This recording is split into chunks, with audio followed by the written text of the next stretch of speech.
71 years, give or take a fraction, 71. And then it went pretty high on up into the teens of the 20s, 20 teens. But since then, we're way behind the rest of the industrialized world. We're back down, I think, to about 77 and a fraction, some change, 77 years, whereas our counterparts in Europe are over the 80s, into the 80, 81, 82. And many of them attribute this, of course, to in 2020, in fact, it was like, actually, I think 2020 it was like 77 was the average lifespan. And then in the next year when they did their polling or their reports, it went down to about 73, an astronomical drop. We're going backwards now. We're shortening our lifespan in America. Part of it had to do with the China virus, the Wuhan virus. And that was one of the reasons, but it isn't the only one, sadly. I think, I don't know this for sure, anecdotally, it may have to do with the introduction of new and killer drugs into our country, fentanyl and things like that. But for whatever reason, we're going backwards, and so our lives are short at best. The greatest question of the day is not how to add years to your life. Well, that's a good one, though. That is a good one, so we're not going to discount it. He says it's how to get quality time, how to add life to years. So I appreciate that. I'm not in any way trying to spoof what he says, but I am saying both to me are very important. How to live long. What is there any biblical formula for long life? Anything said specifically about how to live long lives? As a rule, there are always exceptions. Anybody think of any rules about how to live a long life? Honoring your parents. All right. Where do you hear about that? There are several places in Scripture. Yeah, it's repeated in Ephesians. Where's it first brought up, by the way? Is it Proverbs? Now think about it. It's Yeah. Deuteronomy or And that would be part of? the law. Yeah. Which part of the law? Specifically. The most famous The part. Ten Commandments. The Ten Commandments. Honor thy father and thy mother. And then the reason is stated that it may be well with thee. This may be Paul's rendition of it. Later he will quote it. And that thou mayest live long on the earth. Now I wonder, can you draw any inferences that are fair? Logical deductions here. If by honoring our parents we could add years to our life. Suppose we dishonor our parents. Any connection there? Anybody make any inferences? And I'm not trying to be funny. I want somebody to comment. Is there any kind of correspondence between being disrespectful and dishonoring our parents and longevity, one way or the other? You either live long or you don't. Okay. Now, what's the formula for living long? He states it there. Honor the father and mother. Therefore, if you do not honor father and mother, what? Now, I'm not trying to be funny. I want us to see what's implicit, to draw it out. Worst case scenario, you live a medium lengthy life instead of a short one. Probably not a long life as we would hope. And I had to be careful here because this is very personal, but I've known a lot of people over the years, and I've known some were very close friends of mine. I'll be honest about it. I won't go into any more details than that. And some that I knew who were close friends of mine, well, they didn't seem to honor their parents. And I mean in very tangible ways. So when in high school, they didn't speak very kindly or respectfully to their parents. Yes, sir, no, ma'am, completely out of the question, completely out of their vocabulary, or anything comparable. They're my age, but they've died years ago. And I feel like I'm a young man. They're no longer with us. I don't know. I have no idea. Of course, only the Lord in heaven would know why that's the case. But we do know this, as Jesse said, all of you brought out in our discussion. There is a correspondence between how we honor our parents and longevity.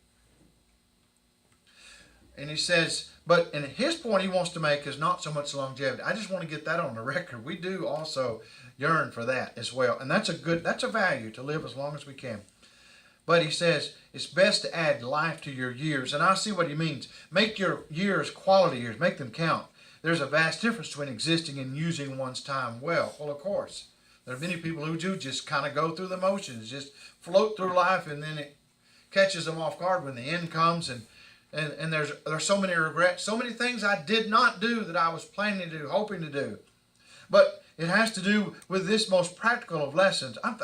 see one in this book, probably more practical than this one, on how to make best use of our times. He says one may exist 80 years and never really live. What's that? 80, right? You're never really alive. Why? Well, because you're just wasting time. Suppose you sleep to noon every day. Go to bed at 11 or 12 or even earlier, and you waste time on the weekends and don't get anything done. It's a perennial problem for humanity.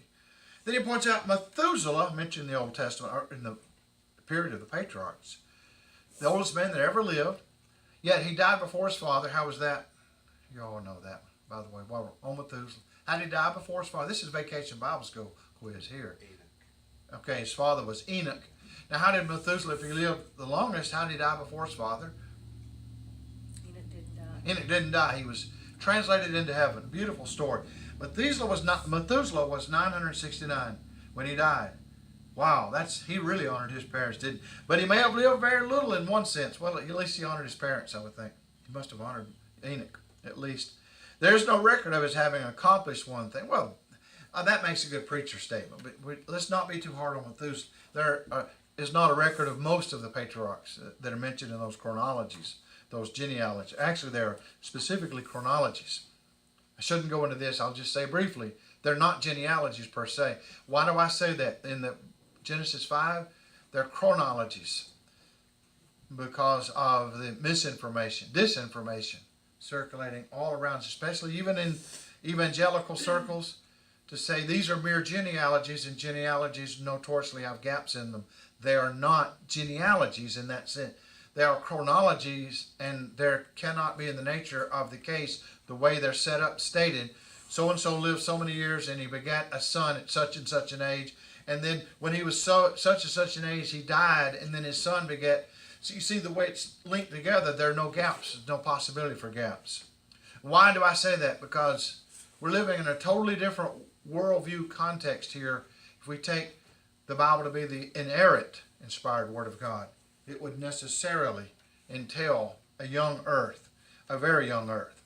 Well, that's all completely irrelevant. Only I just mentioned that because I find it fascinating to think about it. But we know that he lived 969 years. But we don't know much about what he did. That is true. There's not much stated. We live in deeds, not years. In thoughts, not breaths. In feelings, not figures on a dial. We should count time by heart throbs. He most lives who thinks most, feels the noblest, acts the best. Well, nice poem. I'm not sure about heart throbs. I only know of one in here.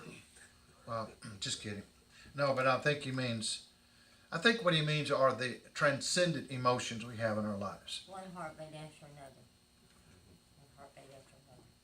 And that's all it is. It couldn't be anything else. That's what it is, literally. That's what it is. And we just hope to add on more and more heartbeats. That's what we long for. Thomas Edison said, "Time is the most important thing in the world." Of course, it's fashionable today to debunk Thomas Edison, to say he was nothing but a savvy businessman, not really much of an inventor. I think some of that is born of pure envy. I don't know for sure. I'm just guessing. Especially an ne'er-do-well generation that never accomplished much of anything.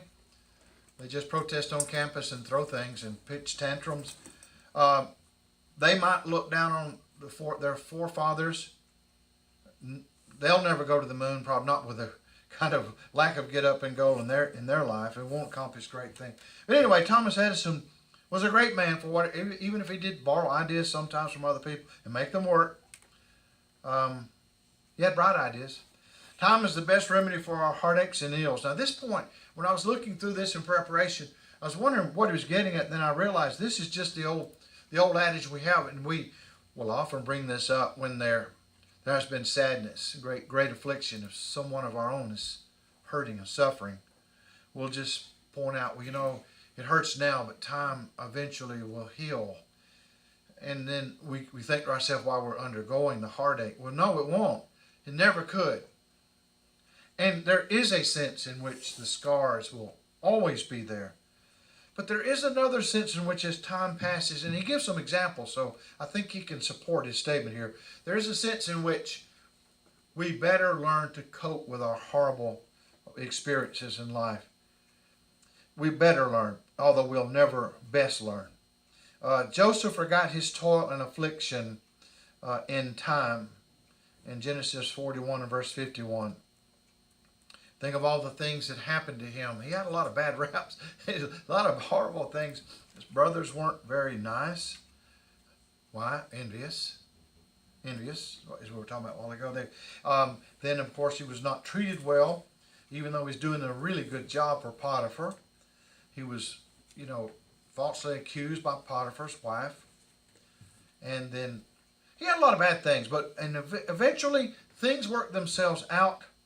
The bad things were still there on the record. They were always in his background. He could always, if he wanted to, could have harbored grudges about Potiphar and his mistreatment of his wife, but he didn't. He seemed to move forward. And then there's some more things involved in this. Tom is the most efficient detective to uncover error and bring truth to light. Well, I think he says that in this context. He's going to talk about how what Joseph's brothers rather had done, Jacob's sons had done. And remember the story, all of us know the story, of course. Just be reminded, we're talking about when they sold him off into slavery and then told Jacob, their father, that his son Joseph had been killed by a wild animal. And they even had bogus evidence, the coat of many colors that was dipped in blood. Well, that was evidence that was sufficient for Jacob, the father, to believe they were telling the truth. Why would he not? I mean, most of us wouldn't suspect our own children of being that devious, but they were pretty devious. That was devious. But we would put that, we said they couldn't do that. They could not do that. So when he saw the coat and the blood, circumstantial evidence, yes, but then their testimony, all that together, we say this to say Jacob could not have had any better evidence. It really wouldn't have made any difference had he seen the actual body. There was no body, no dead body. Joseph was very much alive, but he didn't realize, his father, that he was sold off into Egypt. But the point we're making here is that Jacob grieved as though he had actually been to the funeral and had seen the corpse. That's how much you grieve based on the evidence that his son was dead. Time revealed to Jacob that his sons had lied concerning the disappearance of Joseph and that he was alive. Now that's in Genesis chapter 45. Time is the best builder also, he points out. The passing of the years can build a great city where cattle once roamed. Oh, how horrible that happens. You see, I'm an old codger, and I'd rather see the cities crumble and the cattle come back myself. That's my value. But I guess back in the 50s, when you lived in the era of progress, you thought cities were wonderful. Well, however you want to look at it. If you want to look at it the other way, in time, the cities crumble and the cows come back. Let's put it that way. Jesse probably agrees with, I don't know. It can raise up a teacher of the word from a babe in Christ. And he talks about this in Hebrews 5:12. For when, by reason of the time, you ought to be teachers. And that's a very telling remark. For when by reason of the time ye ought to. Here's an obligation. We, therefore, ought, all of us, to be capable of teaching when the right amount of time has passed. So you can't say, I'll never be there, because the Hebrew writer says there comes a time when all of you should be teaching, should be to that point. Now this goes along with other statements we have. In this same context, he'll talk about how there is meat, and theological meat, you might say, meat of the word, more difficult things. It takes experienced interpreters of the Bible to better understand and properly appreciate. But then there is the milk of the word that all can appreciate who have any interest, who care about such things. And then you begin to grow. As 1 Peter chapter 2 says, we grow by the partaking of the milk of the word. We grow thereby. And this concept then goes along with the ideas that you can become to a point in your life, you can be a great teacher. Now right now, suppose it falls upon you to teach a loved one about the gospel, and maybe the loved one has been to church quite a bit in a denominational setting and has some comebacks to some things you might bring up from Scripture. Most do have comebacks. They're not necessarily cogent, or they're not always convincing, but in their minds, there are reasons why they would resist at first something we might try to point out from Scripture. But if you can't do it now, is there hope for the future? And does the future have to be decades from now, or could the future not be months or weeks in some cases if we make particular specific preparation for things like that? There comes a time we ought to be teachers. Time is the best arbitrator to restore broken friendships. Now, he just has a number of discrete things here, but they're all in one paragraph.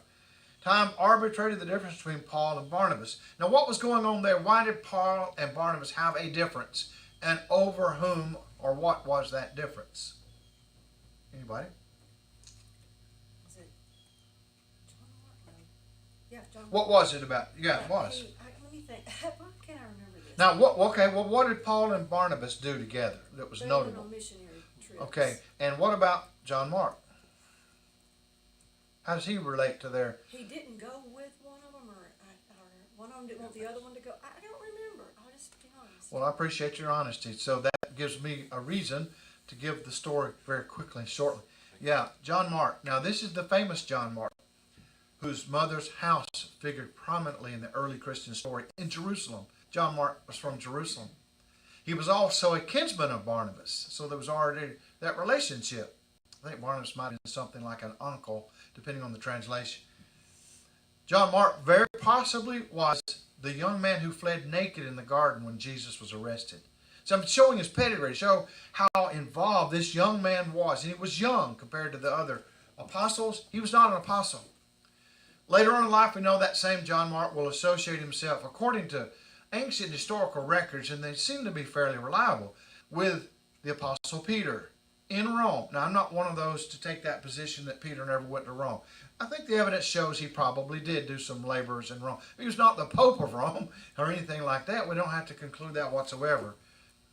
But we don't throw out the baby with the bathwater. The best evidence is Peter probably was in Rome, and that John Mark was also there with him and served as his, you ever heard the word amanuensis, which is a technical term for secretary, who did the copy. In other words, Peter set forth his memoirs of what he had done while with Jesus upon earth. But he didn't do it of his own memory. What was the promise Jesus gave to his apostles? The Holy Spirit would remember. He was aided by the Holy Spirit to remember the salient points that were needed. And who wrote it down or took it? Well, the history shows it was John Mark, and we have that in the Gospel of Mark, possibly the first gospel written. It's Peter's gospel / John Mark's. That's how close they were. Well, this John Mark, like I say, one of the most prominent figures who's always just in the background, but he's so important. Now, because of that, because of his family situation, when Peter was out of prison, when he was imprisoned in Jerusalem and the angel released him, where did he go? To the house of John Mark. And John Mark's mother was there, and John Mark was no doubt there, and all of the family and friends and Christians. What were they doing?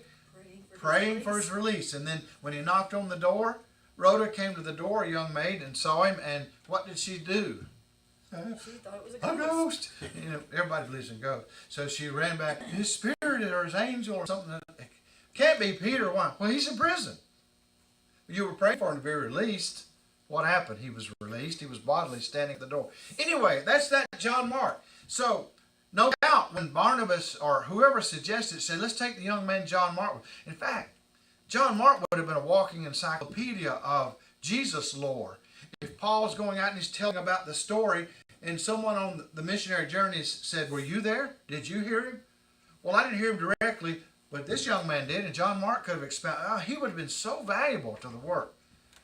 So they go down, the first journey they leave, they come off the mainland out of Syria, and they go to the Isle of Cyprus. And they cross through the Isle of Cyprus, and they have an exchange with the governor of the island, and he Sergius Paulus. He's very, very interested. In fact, he seems to obey the gospel. They have this episode with Bar Jesus, Elymas the sorcerer. And then when they go north and cross back through that little leg of the Mediterranean, and they head to the mainland of modern-day Turkey, Asia Minor, or the Anatolian Peninsula, John Mark goes back to Jerusalem. He went no more with them. He left the work. And Luke doesn't go into the reasons why. He just said he left. Now, the journey was not over. And all those good things John Mark could have done, if Paul had envisioned him as their encyclopedia of Jesus lore, was not going to happen on the rest of the journey. Maybe on Cyprus. See, that was their home territory. That was already Barnabas's territory. He was from Cyprus. So the family had a relationship to the Cypriots. But all that, we don't know. We only conjecture. He got sick on the missionary journey. He got scared or fearful because it was going to be really rough going. Asia Minor was a lot harder than his beloved Cyprus, because it was not to him, Cyprus was not a difficult place to visit. We don't know. But we do know this. Paul was not pleased. How displeased was he that John Mark left? What happened on the next journey when he and Barnabas are getting plans together for the second missionary journey? What did Barnabas want to do? He wanted to give the boy a second chance. And isn't that so natural for a family member? He's family, Paul. I know he'll do better this time. It brings up so many memories. So many people I know who mutinied when I was in Central America, and we'd be in the hot jungles of Honduras and almost drowned in two little boats they had there with homemade engines, and mosquitoes would eat you alive, and it was miserable, and they wanted to go home. Mutinied on me. And the John Mark question inevitably came up. I'd always bring it up to these people who were traveling with. They knew the story. And then they would always take Barnabas' side. We cannot take sides. Why? We don't know who was right. Was Paul said, I'm not going to take him. He's not dependable. Paraphrase. Barnabas was saying, let's give him a second chance. He'll do better this time. He won't leave us in the lurch. And so they disagreed. How bad was the disagreement? You remember? They broke up. John Mark did go with Barnabas, but Barnabas didn't go with Paul. They went back where? To Cyprus. John Mark says, I can handle Cyprus. So he goes back to Cyprus. And Paul goes on the second journey with Silas. So that's all the background. Y'all said you didn't remember, so I didn't mean to go that far. But those details matter for the point our brother's making. Time arbitrated that difference we just mentioned between Paul and Barnabas, because it restored Mark to Paul's confidence. So let's look at Acts 15, 37 to 39. I believe that's the initial debate overtaking him, is it not? So they had a sharp contention. You can read that. So that's the first. Now let's look at, that's what we just described in great detail. 1 Corinthians 9 and verse 6 says what? Somebody want to read that for me? 1 Corinthians 9, 6.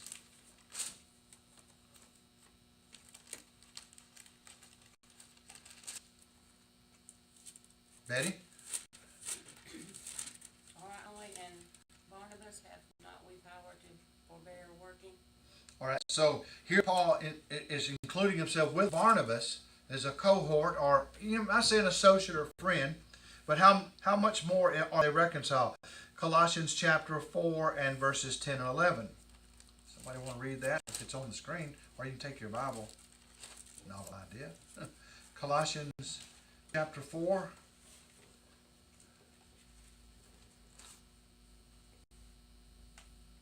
Red, is that up on the screen? Aristarchus, my fellow prisoners, salute you, and Marcus, sister's son to Barnabas, touching whom you received commandments. If he come unto you, receive him. Continue. And Jesus, which is called Justus, who are of the circumcision. These only are my fellow workers into the kingdom of God, which have been a comfort unto me. Now, based on this evidence here, what do you think Paul's view about John Mark is now? This is many years later. What is his view of John as he mentions him here? Based on that evidence, we're going to have something a little bit more specific even than that in 2 Timothy chapter 4 and verse 11. If he come to you, receive him. Okay. Now, in verse 11 of 2 Timothy 4, he very specifically comes out, I think what he was hinting at, what we can infer from that other passage read. Only Luke is with me. You know, we had Demas who forsook him, but Luke was with him. Take Mark, he says to Timothy, and bring him with thee, for he is profitable to me for the ministry. Beautiful. This is the end of his days. Now, Paul only has just a little bit longer on this earth after writing 2 Timothy, the last book. And probably not very much time. But he does say this about John Mark. He's a valuable worker. But that's not what you said a long time ago. Why would he say this now? Was it a contradiction? No. things change. Paul's view of John Mark changed. Did John Mark grow up and maybe end up proving himself as being very valuable? I would think maybe so. John Mark redeemed the time. As he redeemed himself. Certainly made his mark, didn't he? He redeemed the time. He also redeemed himself in the sense that Paul now looks upon him very favorably. Now, what can we learn from that, if anything? Anybody ever been in any congregations in the area in years gone by and had church spats with anybody? Are those things now long in the background, totally just no longer significant? I would hope that we would be that way, like children in our without malice toward one another, not holding grudges. Some do, for generations or for a generation. What some families do for generations, the Hatfields and McCoys, famous examples. But we understand that time can be a healer of such things. This is a very interesting take on time, as our brother has set this forth. Many of the valuable, right in the middle of that first paragraph on page 121, many of the valuable things of life which are lost can be regained. That's true, right? Not life itself, but many things can be. But time cannot be gotten back. Now that's the irony of it. Time itself, when it's lost, it's gone forever. Character may, but what can we do? Can we redeem the time? Oh, we may have wasted a lot of time in years gone by, or even recently. But when Paul says redeem the time, to me that is such a beautiful expression. It's a hopeful word. In other words, you may be at your 11th hour in your life. You may be at the 11th hour, but hey, that 11th hour can count for so many things. You can redeem the time. Crowd it with valuable activity. Character may crumble to pieces and be built up again. Well, that's a risky thing. It's a hard thing to do to gain reputation, but it can be. Well, like it was in the case of John Mark, for Paul anyway. Health may be lost and regained. Lost friends may be regained or new ones won. Silver and gold may fly from us and be recovered later. But time cannot be recalled. Once it is gone forever.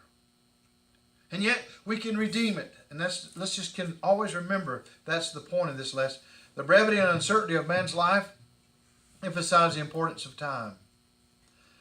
Time is not important to God. Now, God is the creator of time. Well, why is it not important? Why wouldn't God value time just as we do?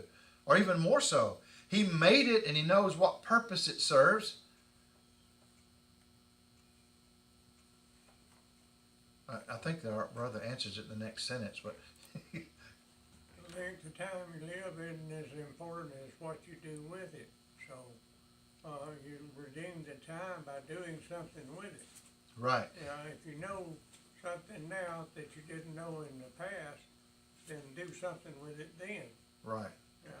So, from our standpoint, time is extremely valuable. It's everything. It's all we have, really. Ultimately, that's all we have. And God knows that about us. So, God values time in that sense, but does God worry about getting a bunch of things done today? He's not bound by time. He's not bound by time. He is everlasting to everlasting. So, in that sense, God doesn't, when he says, our brother says he doesn't worry about time, that's right. But we should, I wouldn't say worry, we should be very interested in redeeming time.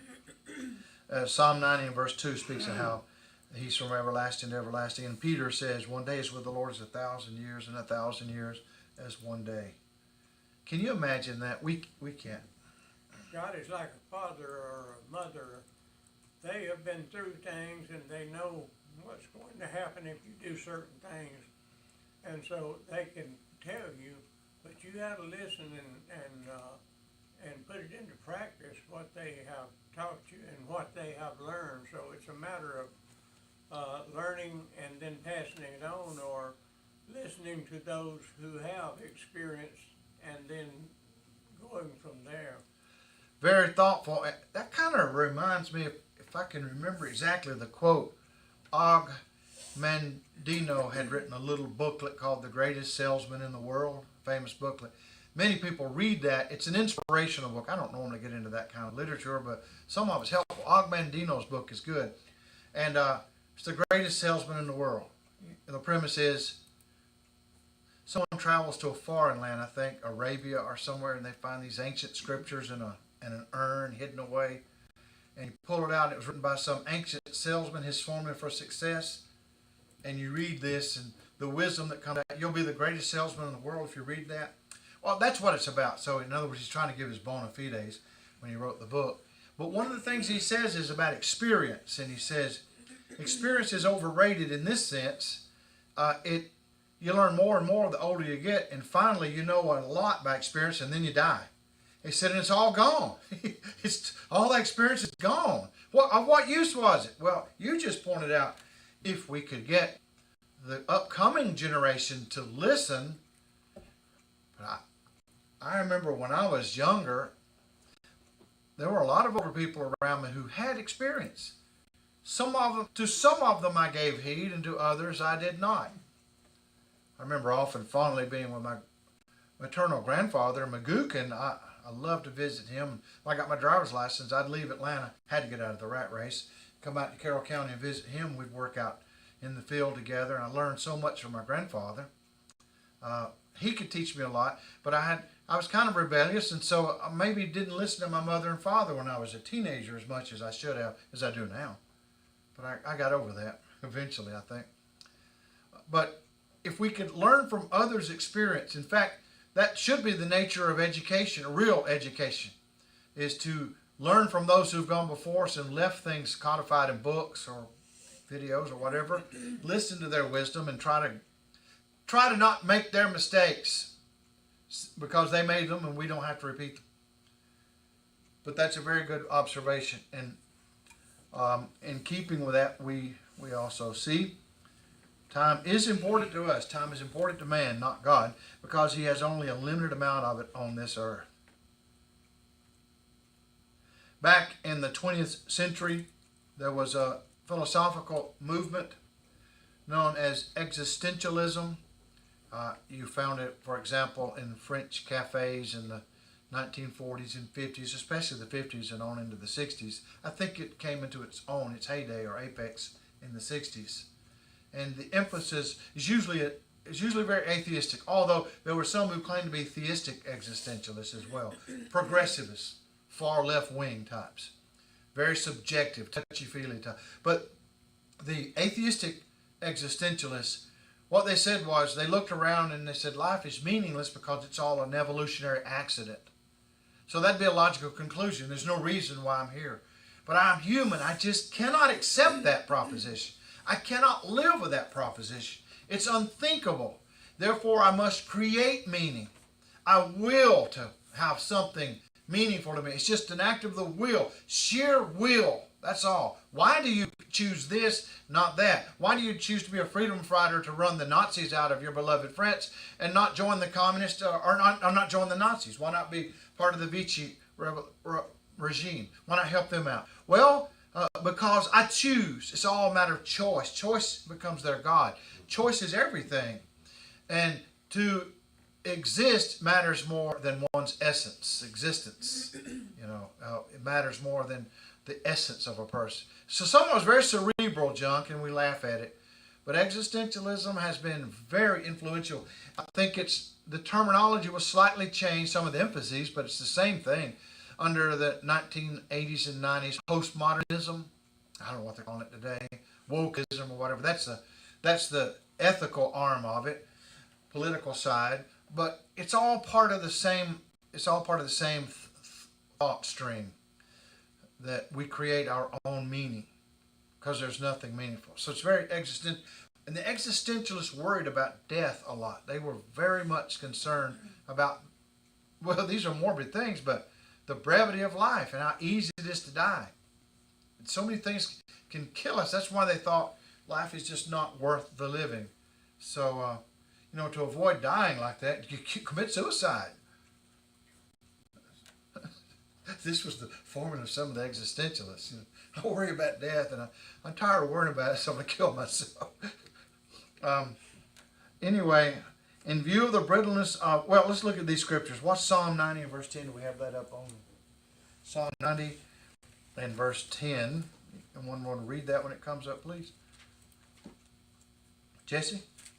The days of our years are 60 years and 10. And if by reason of strength they be 80 years, yet their strength labor and sorrow, for it is soon cut off, and we fly away. Thank you. And you know what? That's interesting to me because that was written a long time ago, and yet according to the longevity statistics I shared with you earlier that I just recently looked at, it's pretty much the same. That's pretty much what it is now. I mean, it varies with a few fractions, but still basically that amount of time. Job 14 and verse 1. This is very existential sounding. Man that is born of woman is a few days and full of trouble. Few days and full of trouble. Well, anybody who thinks at all would have to agree that assessment is accurate. We don't live as long as we would like. We don't begin to live as long as we would like. And while we're alive, it's just one series of problems, one problem after another. That's just life's problem solving, trouble after trouble, especially in Job's case. James 4, 13 and 14. I think I remember that. What does that say? Go to now ye that say today or tomorrow we will go to such a city. Yeah, and then how long are we going to be there? A year. Could continue there a year. And what are we going to do? We're going to set up a socialist paradise? No, we're going to buy and No, sell we're going to and be get pretty gain. good capitalists. We're going to buy and sell and get gain. Now, they're not criticized for saying that. But what they're criticized for doing is making the plan in the way they do. Today or tomorrow, we're going to go into this city. We're going to stay there a year. It's not going to be 6 months, not going to be 5 years. A year. We've got it all worked out.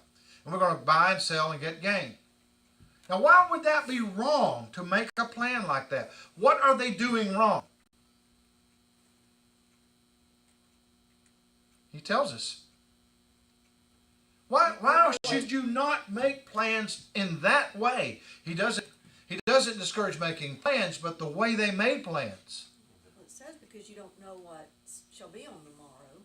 Oh, well, we're going to continue there a year. We already got it work. We're going to go today or tomorrow into that city, and we're going to stay there a year and work and make a profit. Well, they just didn't consider the eternal consequences of setting forth a plan completely regarded in money. They didn't think eternally. That's true also. Tomorrow's always today. Yeah. Well, you can say today or tomorrow. That's why I say today or tomorrow. However you want to define it. You can make all the plans you want, but you don't know whether you're gonna complete them or not. That's You don't exactly- know what your There you life go. is. There you go. That's what he says. He says, whereas you know not what shall be on the morrow. Well, does this discourage a well-planned life? No. But what does he say? How should those plans have been made? Nothing wrong with planning to be capitalists, making a profit. How should they be framed? How should they make their plans? The Lord wills. If the Lord wills, today or tomorrow, we'll go into that city. And if the Lord wills, we'll continue there a year. That's our goal, but it all depends on the Lord, if the Lord wills. Now, that's a totally different attitude from self-sufficient, individualistic people who keep God out of their plans altogether. They don't consider God and His providence and big things that can happen to prevent those little plans of ours from being demolished in a heartbeat. Literally in a heartbeat. I mean, you don't know what is your life? Just a vapor. But I was just going to make a quick comment. You hear members of the church always say, my mother does it all the time. Well, what we're going to do tomorrow? She said, well, Lord willing, we'll do this. It's always the saying of Lord willing, Lord willing. I don't hear anybody else but members of the church say that. It's like the only people that really have the proper attitude. Well, I appreciate your making that comment, and I've heard that, and some have wondered if it's not just a mannerism or something, just an unthoughtful mannerism. I don't think it is. I think, that's a good mannerism to have, if you mean it. I mean, I wouldn't say it in vain. Don't say if the Lord I'm wills sometimes in scared vain. not to say it. I'm Yeah. thinking that it's wrong not to say it. Why would you think that? You have their attitude Because if of that's the case. that. See, that's It's almost like you're setting yourself This up is- to defy God in a way. It's like God decides whether I'm going to actually Yeah. do it or follow through with Yeah. it.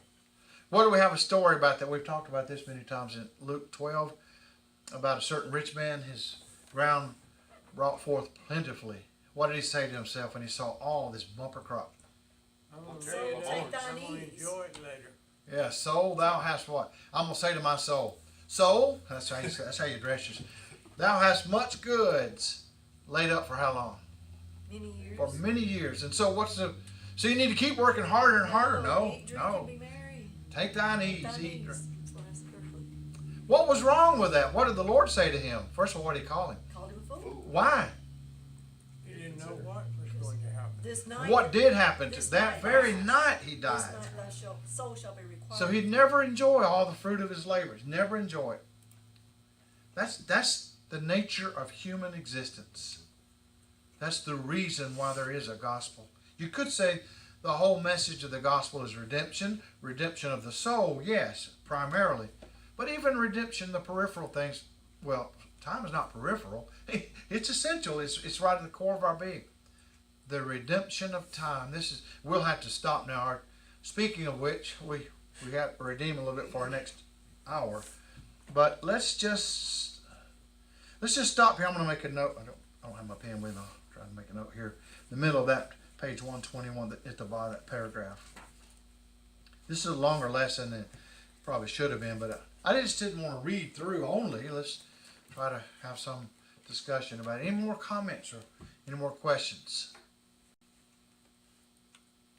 I won't answer. Just